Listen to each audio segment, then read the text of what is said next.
खबरों के सिलसिले को आगे बढ़ाएंगे और खबर शामिल कर लेंगे फर्रुखाबाद से। मियां लियाकत की रिपोर्ट के मुताबिक जहां पर फर्रुखाबाद में सच्चा सौदा गुरुद्वारा में बैसाखी की तकरीबात का आगाज हो गया, जिसमें बहुत से लोगों ने शिरकत की। फर्रुखाबाद सच्चा सौदा गुरुद्वारा में बैसाखी मेले की तकरीबात का आगाज हो गया है। बैसाखी मेले में पाकिस्तान समेत दुनिया भर से 2175 की तादाद में 46 बसों में सवार होकर सिख यात्री गुरुद्वारा सच्चा सौदा अपनी मजहबी रसूमात अदा करने के लिए पुलिस के फुल प्रूफ सिक्योरिटी में पहुंच गए हैं। बैसाखी मेले पर अंदरूने और बैरूने मुल्क से 2175 सिख यात्री अपनी मजहबी रसूमात अदा करने गुरुद्वारा सच्चा सौदा फर्रुखाबाद पहुंचे। आने वाले मेहमानों को असिस्टेंट कमिश्नर लारेब असलम और DPO शेखुपुरा जाहिद मरवत ने इस्तकबाल किया।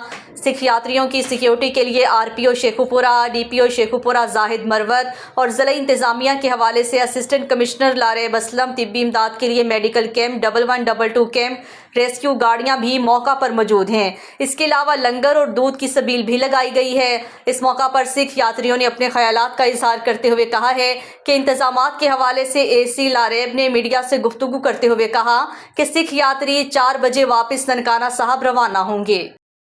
MB न्यूज़ के डिस्ट्रिक्ट बुलेटिन से फिल वक्त के लिए इतना ही। मज़ीद न्यूज़ और अपडेट्स के लिए देखते रहिए MB न्यूज़।